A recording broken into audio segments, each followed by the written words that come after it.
अस्सलाम वालेकुम रहमतुल्लाहि व बरकातहू। नाज़रीन किराम, आज हम फिर आपकी खिदमत में हाजिर हैं मुकर्रम डॉक्टर मोहम्मद अहमद साहब के साथ। और जिस तरह के हमारे यूनिवर्स के बारे में बातचीत चल रही है और ये उसका चौथा प्रोग्राम है, तो आज हम इसमें डॉक्टर साहब से न्यूटन और ग्रेविटी के बारे में जानने की कोशिश करेंगे।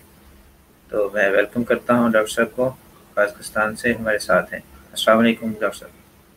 जी वालेकुम अस्सलाम रहमतुल्लाहि बरकातहू। आज का टॉपिक जो है वो बहुत ही अहम है, जिसमें हम सर आइजक न्यूटन को डिस्कस करेंगे और उसके साथ ही हम ग्रेविटी के बारे में कुछ डिस्कस करेंगे कि ग्रेविटी क्या चीज़ है और सर आइजक न्यूटन का ग्रेविटी के बारे में क्या कंट्रीब्यूशन है। इसके पहले हम ये बताते हैं कि सर आइजक न्यूटन कैसे एक होनहार साइंसदान थे, माने हुए मैथमेटिशियन। उनकी जो कंट्रीब्यूशन है वो सिर्फ और सिर्फ ग्रेविटी में नहीं है, उनकी कंट्रीब्यूशन कैलकुलस में भी है, उनकी कंट्रीब्यूशन इसमें ऑप्टिक्स में भी है, उनकी जो कंट्रीब्यूशन है मजीद और सब्जेक्ट जो है उनमें भी है, जो कि उनकी किताब जो है प्रिंसिपिया उसमें है लिखी गई है। कैलकुलस जो है उससे हम सितारों का जो उनका ऑर्बिट है उनका फ्यूचर तयन कर सकते हैं कैलकुलस के साथ। और ये बहुत ही अहम एक टूल था जो कि उन्होंने 16 और 1700 में बनाया। सर आइजक न्यूटन के बारे में ये मशहूर है कि वो बहुत ही जीनियस इंसान था, लेकिन वो जो अपने से पहले गुजरे हुए साइंसदान थे उनकी बड़ी कदर करते थे। उनमें ग्रीक और मुसलमान जो साइंसदान थे, और उनको उनके ज़माने में बर्नौलीज बड़े मशहूर थे जो स्विट्ज़रलैंड के थे, जोहान बर्नौली और वगैरह। उन्होंने एक प्रॉब्लम जो है वो पब्लिश किया था कि एक ट्रायंगल है जो कि ए बी और सी, तो वो ट्रायंगल ये है। सो ए से बी जाना है हमने, उसके कई रूट हो सकते हैं, route A C B, route A to B और कोई और रूट। तो क्वेश्चन ये था कौन सा रूट जो है वो फास्ट टेस्ट होगा। ये उन्होंने ये प्रॉब्लम जो है पब्लिश किया था और 6 महीने तक इसका कोई सोल्यूशन नहीं आया। फिर उन्होंने टाइम एक्सटेंड किया। उस ज़माने में लेबनिज वगैरह बहुत बड़े बड़े मैथमेटिशियन थे, तो किसी तरीके से ये सर आइजक न्यूटन को भी ये प्रॉब्लम का मिला। तो उन्होंने एक रात में हल करके उसको बर्नौली को ये जवाब भेज दिया और बगैर ये बताया कि मेरा नाम क्या है। तो जब सॉल्यूशन उसने देखा बर्नौली ने, तो वो उसने कहा कि मैं शेर के पंजों से पहचान गया हूं ये कौन है। तो वो जान गया कि ये सर आइजक न्यूटन है। और ये जो है ये ना ए से बी फास्टेस्ट है ना ए बी सी फास्टेस्ट है, इनके दरमियान से एक कर्व है जिसको ब्रॉचेस्टो कोन कहते हैं या साइक्लॉइड कहते हैं। ये फास्टेस्ट है, इसमें टाइम जो है वो लीस्ट है। ये स्नेल्स लॉ में भी इस्तेमाल होता है और इसको हम जो फर्मेट का लीस्ट एक्शन प्रिंसिपल है उससे भी मालूम कर सकते हैं। तो ये था सर आइजक न्यूटन, जो कि कई माह से लोग उसको हल करने की कोशिश कर रहे थे और सर आइजक न्यूटन ने एक रात में उस प्रॉब्लम को हल कर लिया।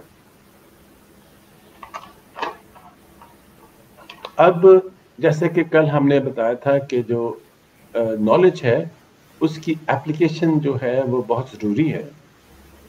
अगर आप एक नॉलेज इन्वेंट करते हैं تو اس کو اپلائی کیجئے مختلف جگہوں پہ، تو اس میں جو زیادہ اس کی اسکوپ ہوگا۔ اس سلسلے میں ہم ایک اینتھن وان لیون ہک، یہ ہالینڈ کے ایک تاجر تھے، یہ برنولی ہے دوسرا، تو یہ جوہان برنولی ہے جنہوں نے سر آئزک نیوٹن اور دوسرے یورپین کو پرابلم دیا تھا۔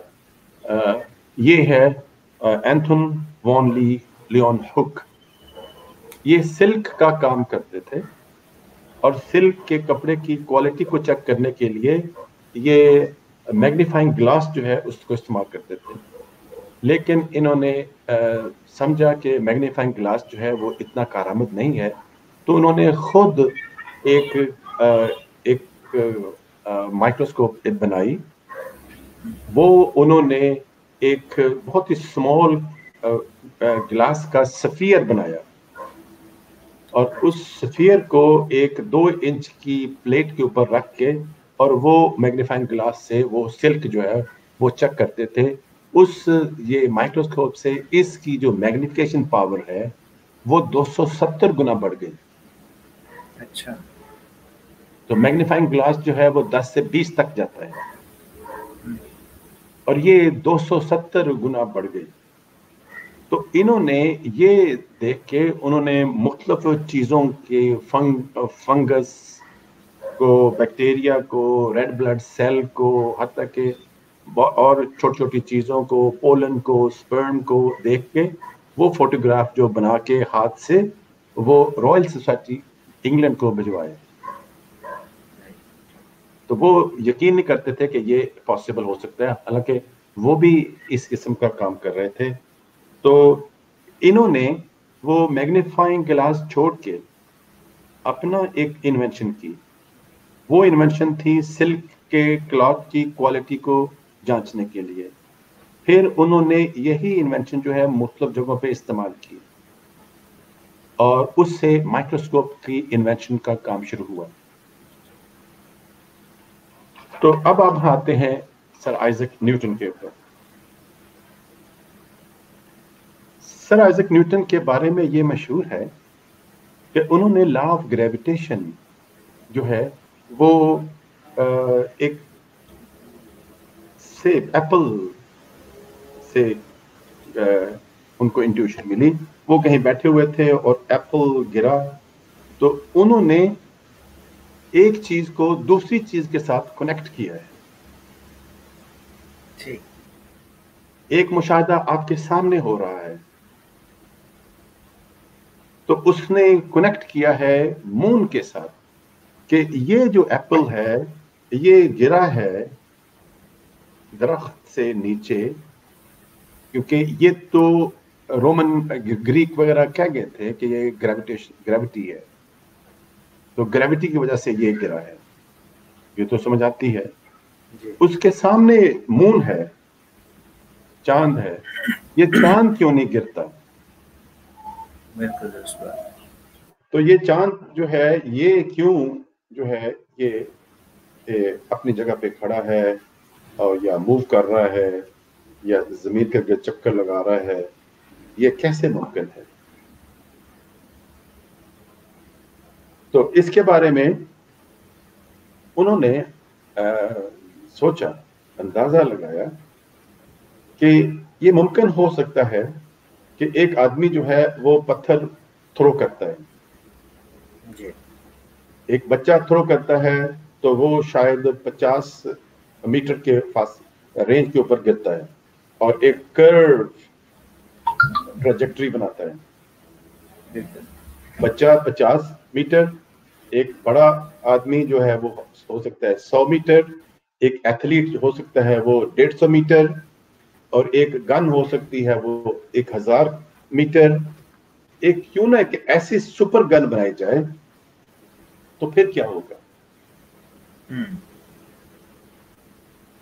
تو جب انہوں نے یہ اندازہ کیا تو اس سے انہوں نے یہ اندازہ لگایا کہ اگر ایک سپر گن بنائی جائے تو وہ فائر آگے کرے گی، تو وہ چونکہ कर्वेचर के साथ साथ जाएगी और वो होगी कि वो यहाँ से जाए और फिर वापस उसी फायर करने वाले के पास आ जाए।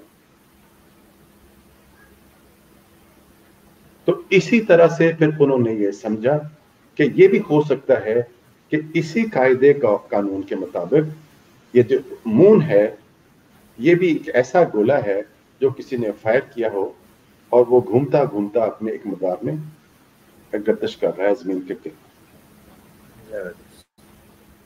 और इस दो चीजों को उन्होंने कनेक्ट किया है, एक मुशाहदा जो सामने हो रहा है और एक जो है वो सामने नहीं हो रहा, उसकी दलील उन्होंने उस तरफ लगाई है और जो कि फिट करती है। और उससे उन्होंने एक ग्रेविटेशनल लॉ, वो फोर्स क्या होगी, तो वो उन्होंने फोर्स जो है वो ग्रेविटेशनल लॉ बनाया है जो आज तक चल रहा है।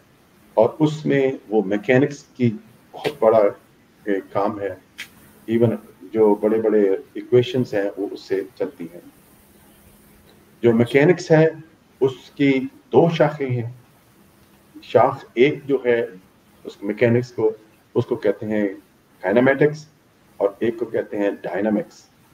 काइनेमेटिक्स ये है कि बॉडीज जो है वो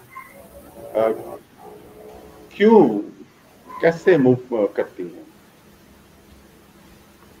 उसमें काइनेमेटिक्स में हम जो डिस्टेंस है, वेलोसिटी है, एक्सेलरेशन मालूम करते हैं। और दूसरा है डायनामिक्स, क्यों मूव करती है, मतलब क्यों फोर्स जो है। तो ये दोनों जो है फील्ड जो है जो मैकेनिक्स के हैं, काइनेमेटिक्स और डायनामिक्स, और इसका जो इन्हिसार है वो न्यूटन के लॉ के ऊपर है।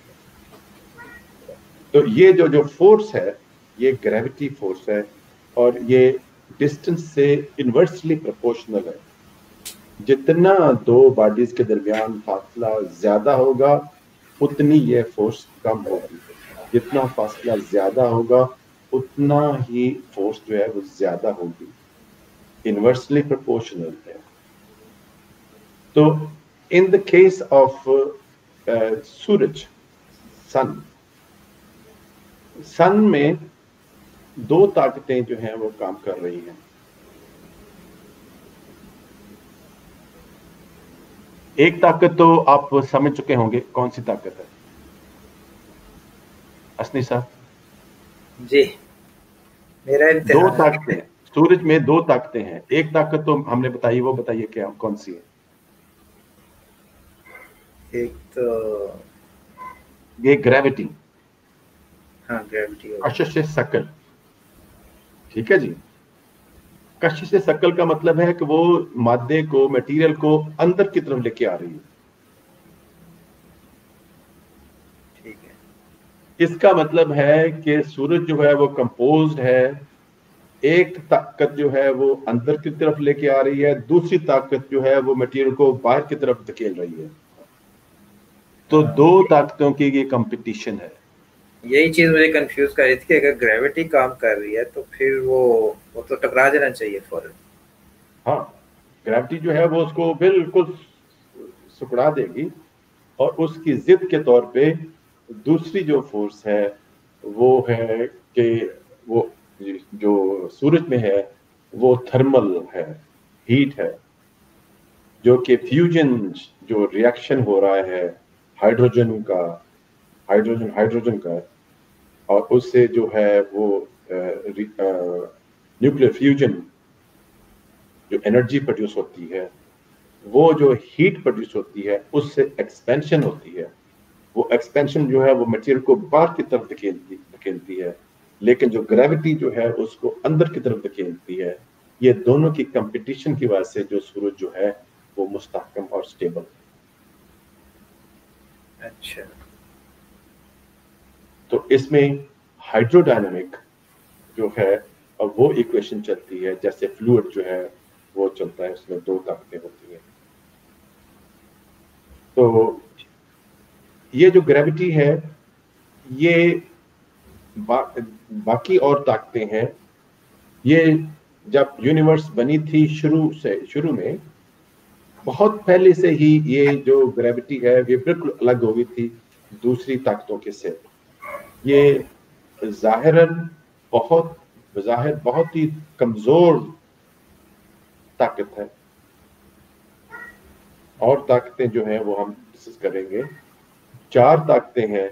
नंबर 1 ग्रेविटी है, नंबर 2 न्यूक्लियर, ये जो वीक न्यूक्लियर फोर्स है जिसकी वजह से हाइड्रोजन जो है वो मिलते हैं और रिएक्शन होता है।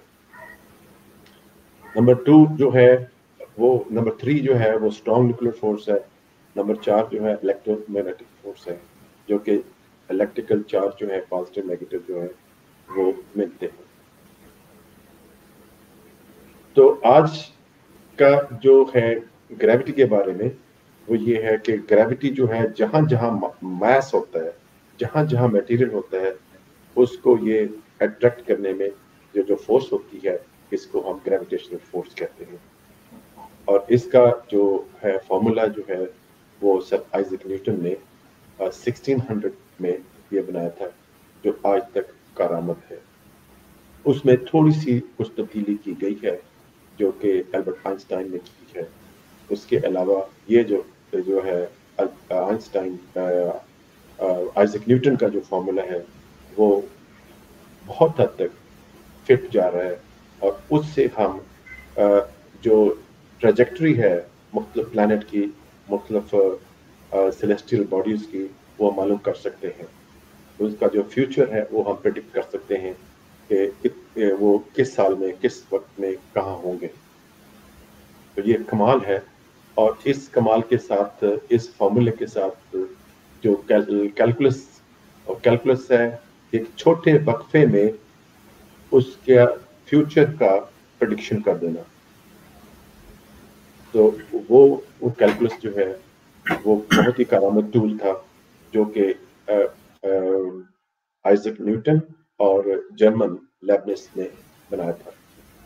जर्मन वाले लेबनिज को कहते हैं, इंग्लिश जो हैं वो न्यूटन को कहते हैं कि सर आइजैक न्यूटन ने ये कैलकुलस जो है वो दरियाफ्त की थी।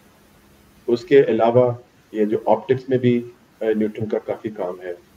तो आज का हमारा जो है ये लेक्चर उसमें ग्रेविटी के बारे में था। तो हमने ये डिस्कस किया है कि मेन इम्पॉर्टेंट चीज़ जो है वो है किसी चीज़ को किसी चीज़ के साथ कनेक्ट करना। ये नॉलेज की तीसरी सतह है, तीसरी स्टेज है कि आप नॉलेज को अप्लाई करें और अप्लाई करके कुछ डराइव करें। तो जैसे कि वॉन लियोनहोफ ने अपना जो रेशम के कारोबार से उन्होंने डेवलपमेंट की, मैग्नीफाइंग ग्लास को छोड़ के उन्होंने खुद एक तज्जिया किया कि किस तरीके से मैं मैग्नीफाई कर सकता हूँ। वो उन्हें किसी वक्त एक बारिश के पानी के कतरे से पीछे कुछ दिखा था मैग्नीफाई होते हुए। अच्छा। तो फिर उन्होंने ये कहा कि कैसे हो सकता है कि मैं ग्लास को एक कतरे में कन्वर्ट कर सकूं। ये प्रॉब्लम जो है उन्होंने ढूंढ लिया कि ग्लास के को कतरे में कन्वर्ट करूं और छोटा सा सफियर जो है बना लूं। और उनकी जो माइक्रोस्कोप थी वो 2 इंच की थी। अच्छा। तो उससे वो सिल्क जो है वो तकरीबन 300 गुना ज्यादा पावर से देख सकते थे। और वो उन्होंने अप्लाई किया, और मुख्तलिफ जो बैक्टीरिया है, मुख्तलिफ जो रेड ब्लड सेल है, उनकी जो शेप है, और मुख्तलिफ जो पत्ते हैं, मुख्तलिफ और जो चीज़ें हैं, उनके फोटोग्राफ बना के उन्होंने रॉयल सोसाइटी लंदन को भिजवाया। और इसी तरीके से ये किस सन की बात है जब ये वाला हुआ? ये सर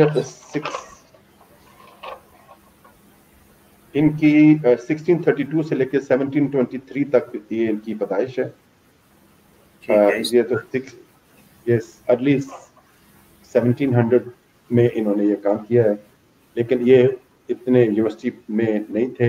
इन्होंने इनकी ज़बान लैटिन भी नहीं थी, जो कि उस वक्त की सरकारी ज़बान जो थी लैटिन थी इंग्लैंड की, और इंग्लिश दूसरी ज़बान थी। तो इनकी जो कॉरेस्पॉन्डेंस थी रॉयल सोसाइटी के साथ वो अपनी डच ज़बान में थी, जो कि वो भी लिटरेरी नहीं थी।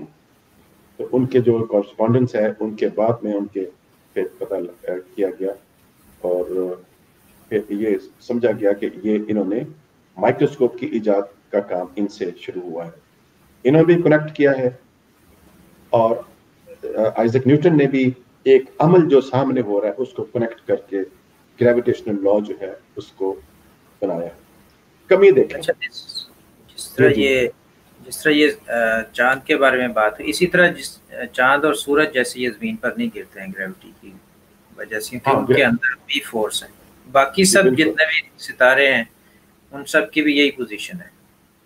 بالکل. جو سورج کی گریوٹی جو ہے وہ زمین کو کھینچ رہی ہے، زمین کی گریوٹی جو ہے وہ مون کو کھینچ رہی ہے. مون، زمین اور چاند دونوں کی گریوٹی جو ہے وہ مل کے وہ ایک یونٹ وہ گھوم رہے ہیں. اور جو سورج جو ہے یہ سارے جو پلانٹ کو ساتھ لے کے یہ اپنی طرف یہ گھما رہا ہے. اور سورج خود جو ہے یہ اپنی گیلیکسی کے جو سینٹر ہے اس کے ساتھ یہ گھوم رہا ہے. اب جیسے چاند کے بارے میں وہ آتا ہے کہ چاند پر جب گئے ہیں یہ سائنسدان تو وہاں پر گریوٹی نہیں ہے، وہ اچھل رہے ہیں جیسے کہ نہیں، گریوٹی ہے لیکن گریوٹی بہت تھوڑی ہے، بہت کم ہے. ٹھیک، کم ہے، زمین سے 5 گنا کم ہے. تو جیسے یہاں سے ایک راکٹ جاتا ہے اور نکلنے میں اس کو بڑی سپیڈ چاہیے ہوتی ہے اور وہاں چاند پر اتر جاتا ہے تو وہاں پر اس کو زیادہ واپس آنے کے لیے کیا چاہیے ہوتا ہے؟ وہاں بھی اسکیپ ویلوسٹی ہے، وہاں اسکیپ ویلوسٹی جو ہے وہ تھوڑی ہے، تھوڑی ہے، اس وجہ سے ایزیلی واپس نکل آتا ہے، ایزی سی باہر نکل سکتا ہے. ٹھیک ہے. تو یہ ہے آج کا، یہ آج کا تھا آسان. جی نیکسٹ جو ہوگا وہ ہم کریں گے اس کے اوپر ریڈیو ایکٹیویٹی کے اوپر. ٹھیک ہے. ریڈیو ایکٹیویٹی کیا ہے؟ کیونکہ اب ہم گریوٹی پہ آ گئے ہیں. گریوٹی ایک فورس ہے، اس کے بعد ریڈیو ایکٹیویٹی جو کہ ویک فورس ہے، اس کے بعد پھر ہم تیسری اسٹرانگ فورس پہ آئیں گے. اسٹرانگ فورس مشکل ہے. اچھا. اس کے بعد الیکٹرو میگنیٹک فورس ہے، وہ بھی آسان ہے. تو نیکسٹ جو ہوگا ہمارا جو پروگرام ہوگا وہ ریڈیو ایکٹیویٹی کے اوپر ہے کہ ریڈیو ایکٹیویٹی کیا ہے اور اس کا تعارف. اس میں جو لوگ کام کیا ہے میڈم میری کیوری، انہوں نے بہت بڑا کام کیا ہے. بہت بڑی خاتون تھیں جنہوں نے 2 نوبل پرائز دیے ہیں. اچھا، چلیے ایک ٹھیک ہے. کیمسٹری میں، ایک فزکس میں. تو یہ ہے آج کا. تو امید ہے کہ یہ لوگوں کو پسند آئے گا اور یہ آسان بھی ہے. جی سر، بہت شکریہ، جزاکم اللہ. تو یہاں پھر ہم ناظرین سے اجازت لیتے ہیں. انشاءاللہ تعالی اگلے پروگرام کے ساتھ پھر حاضر ہوں گے. السلام علیکم.